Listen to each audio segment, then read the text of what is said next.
Welcome to the Beauty of Better podcast, where we help moms thrive in health and faith. Hi there, mamas. We're so glad that you've joined us again today on the Beauty of Better podcast. So today, we've been in this series about just relationships and talking about, our relationships with our spouse and how the health of that, really affects our overall health.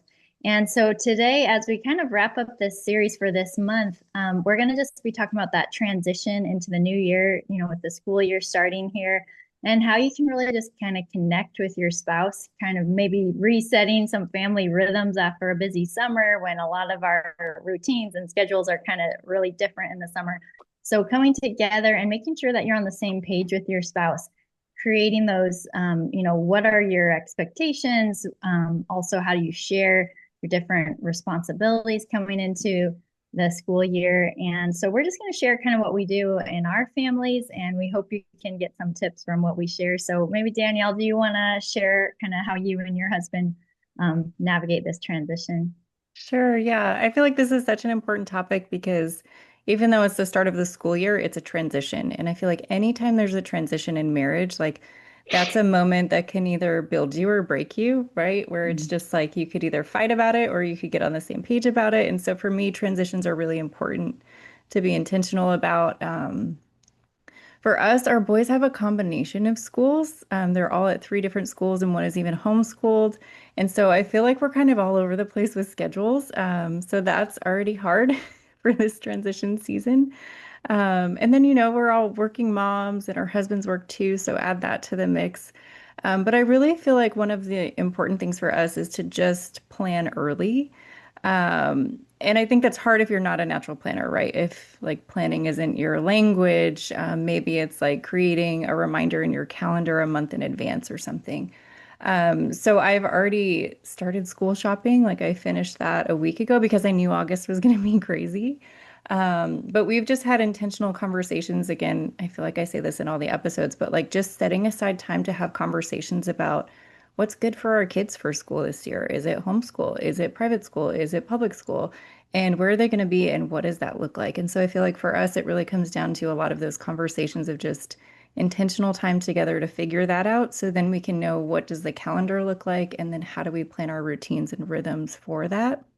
Another thing that we have already started with school starting in a few weeks is implementing new rhythms with like bedtime. We try to do that early just to make sure the boys are prepped and ready for school to start. And then we've also implemented electronic time cutbacks that we have during the school that we don't have during summer, just again, so that when that transition happens, we're kind of flowing into it and prepared for it as opposed to like a big abrupt change.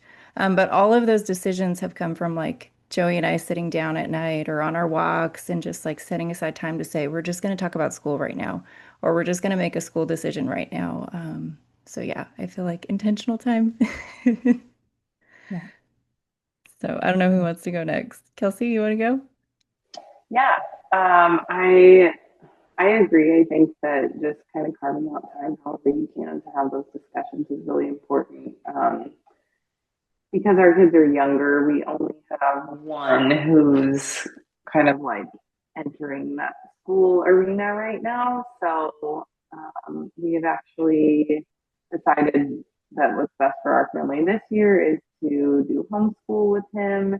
And um, yeah, we're really excited about it, but it's different from what we did last year. But just with the big transition of moving from Southern California back to the Midwest and all of the transitions with my husband's jobs and my jobs and just kind of thinking and praying about all of those things, it just kind of became clear that like this was going to be a better fit for our family this year. And so we're really excited to try that out. And I think I said this in the last episode too, but it's just kind of like trying on clothes. Like you try it on, and if it fits and you like it, great, you can keep it. And if it doesn't fit, then you can take it off and pick something else that you think might fit better for your family in that season. But I think it's just important to remember too that just because um, a friend or somebody else might be doing it a different way doesn't mean that it's better or worse if you are doing something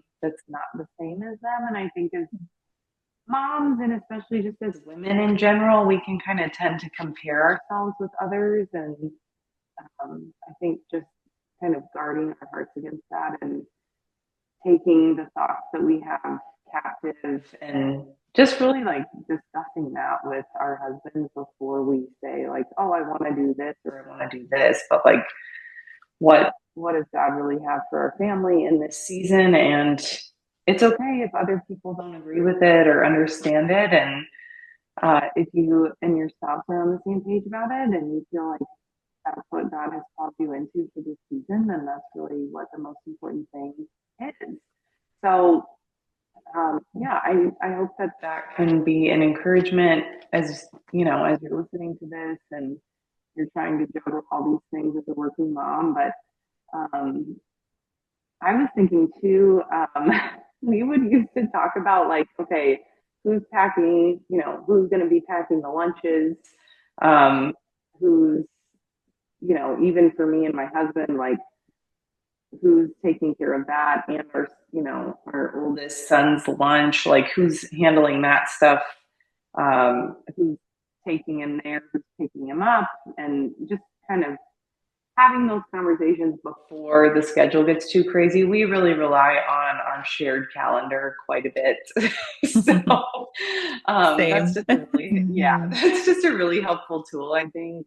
Just making sure that everything is showing up the way you want it to, and because it's always accessible. But I personally love to like write out things that I'm doing that day, even if it is on the calendar. Every morning I'll kind of like sit down and write out all of the things that I have coming up that day. It just helps like clear my mind. And I had kind of gotten out of the habit of that since having moved, and I've started doing that again the past couple of days, and it's like just helped me feel a little bit more calm in the morning. Yeah. So I think that's something that can be helpful too, just in the craziness of, you know, juggling school and work and multiple schedules, just to like, if something pops into my head, I'm just going to write it down, and then I can like offload that mental piece and not have to think about it again or not worry about if I'm going to forget it. So, yeah.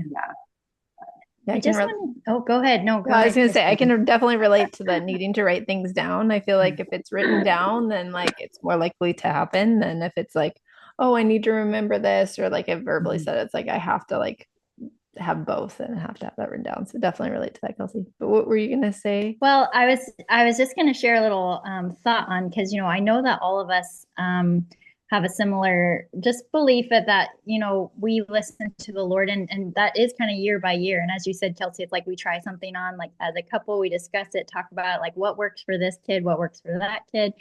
And, you know, the way you bring that before the Lord is you come together as a couple and you pray about it, and you know, God says he leads us by his peace. And I was thinking about that verse this week. You know, there's so much in culture that tells us what we should do or don't do with your kids, but, you know, the Lord doesn't give as the world gives.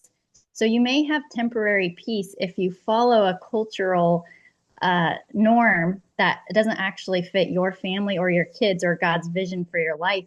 And so, but when God leads by his peace, you know, that's like a lasting peace. But then he might change that, you know, the next year and say, hey, what worked for this year doesn't work for the next year. And so what we all have in common is that learning to hear the Lord's voice and to, you know, to surrender our own, what we think should be, or what's maybe convenient or easy. And I'm going to ask you, Christian, about that, because I know you have a unique scenario too, but I just wanted to share that to mamas. Like, if you're curious, like, what does that actually look like to hear the Lord for your family and for your kids, and what's right, especially with school. You know, we felt specifically called to public school. We live just right down the road from this public school that I really felt the Lord speak to me about one day when my kids were a little bit younger, and we were driving past the school, and I just felt the Holy Spirit just kind of speak to me about this school.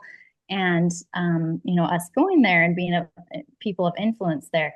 And so, and it worked out that like we didn't have a place, we were looking for a place to rent around, and of course, like within that week, a house down the street opened up, and it was just a God scenario where we got into this house, and anyway, we have been really blessed going to this school, and feel very called there. So that's where we feel peace. We feel peace for our girls to be there still. And sometimes, we get backlash about that. Like people are like, what? You have your kids in public school in California. Like, how could you do that? And especially because, my husband's a pastor, and so there's definitely like people have sometimes expectations of like what pastors' kids, like they should just be in a private Christian school or, anyway, if we listened to everyone else and all the other opinions, we wouldn't follow what the Lord was speaking to us.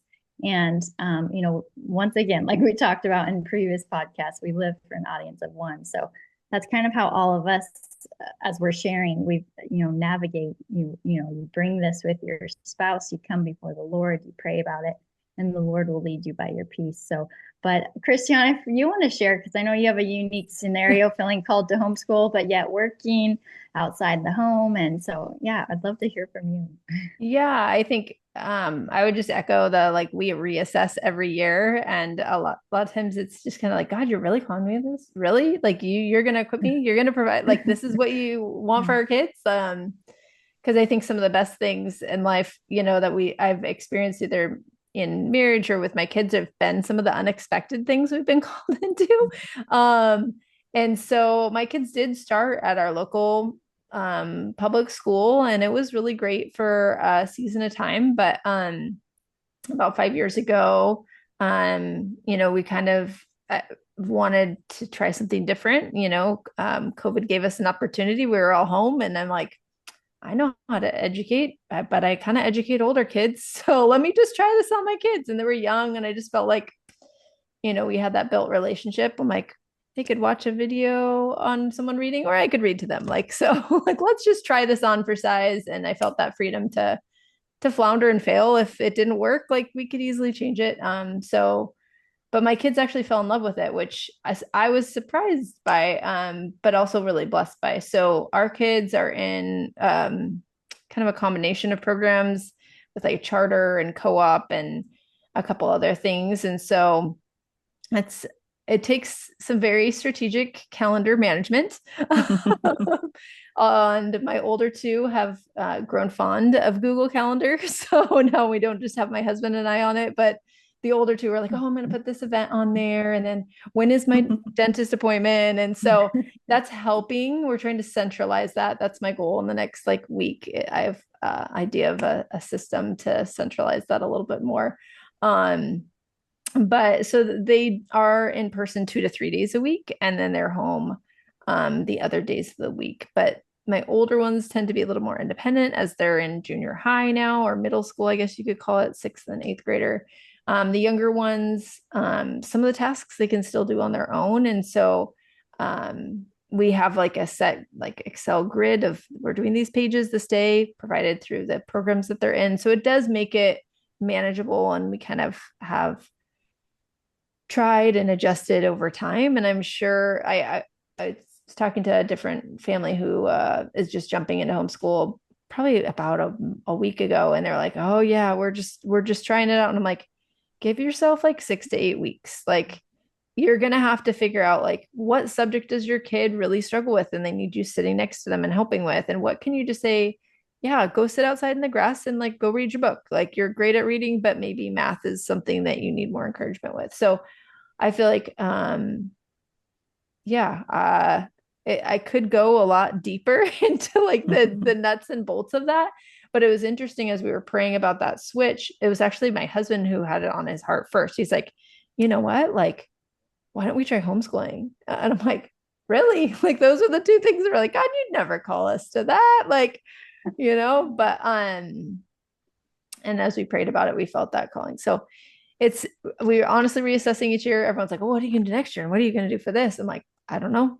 Just I was going to say, I think you and I sit in Lord. your office at the end of every semester and we're like, what are we doing for school next year? Yeah. We don't know. And I think my husband and I's schedule, we both are working, but then we just figure out the rhythms where I can, try to focus on my stuff and he can work on his, or if we need to tap in a family member or a babysitter, just so that we can all feel supported. Um, It's but really a village. I feel like you've modeled that Yeah. so well, where you've taken on homeschooling, but you have a village who helps you. And it's not just you, it's not just your husband. It's like there's a community surrounding you. And yeah, I love Yeah. watching you guys. yeah, yeah. Thank I you. was going to say that too. I was thinking about that with our last episode, but we didn't really talk about asking other people for help. But I feel like we all do that. Mhm. And I think all four of us would say, yes, there are things that we decide like, okay, this task is something that I'm going to put out for somebody else to help me with. And I think as moms, you just realize you don't have all the hours in the day to put towards every single thing. So at some point, you're gonna ask for help somewhere. Maybe you have somebody help you clean your house, or maybe you have somebody help you watch your kids, or whatever it might be. I think just thinking through, what's the thing that you want help with, and um, unfortunately, moms can be kind of quick to judge how other moms ask for help and say, well, they shouldn't ask for help in that way. But again, like that's really the decision of you and your husband deciding what works best for your family, and also just choosing wisely, like who you surround yourself with too, like people who are going to support you in the craziness. And like we said, it takes a village. So just as you enter back into the school year with the new rhythms with your children and maybe with your work schedule too, if you're in education, I know that kind of like cycles with the kids going back too. But yeah, just thinking that through. And if you need to ask for help, then ask for help. Like, don't be ashamed that you have to do that, because nobody does it all alone, and you really shouldn't feel like you have to do it all alone. So, I love that. I feel like, yes, it's so healthy to surround yourself with community that can jump in when you need it. And as you were talking, I was also thinking of the other side of what that looks like with schedules with work as working moms, and just really looking at like really praying about what are you supposed to do at work, and again going against cultural norms. And I think for a lot of us it's been even saying no to good things, where it's like, oh, here's a promotion, but you say no because you want that balance to be able to do homeschool or to drop your kids off or to spend more time with them. And I just feel like that's so healthy too. Like it's healthy to achieve, like, and do great things, but it's healthy to say no in work sometimes too, and to just have those boundaries so that you can be there for your family. I had a moment last year where I had a conflict with a work meeting and something with one of my boys. And it was like at the end of the day, I was just processing it and I was thinking, no one's going to even know if I'm at this meeting. Like, I'm not contributing that much to the conversation, but my son will know if I missed his concert. Like, he would notice that forever.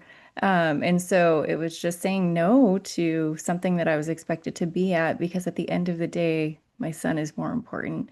And so I feel like surround yourself with people, but also just set those boundaries with your work, home life, and just have that healthy balance and pray about it. Again, I love, Kathleen, what you said about following peace.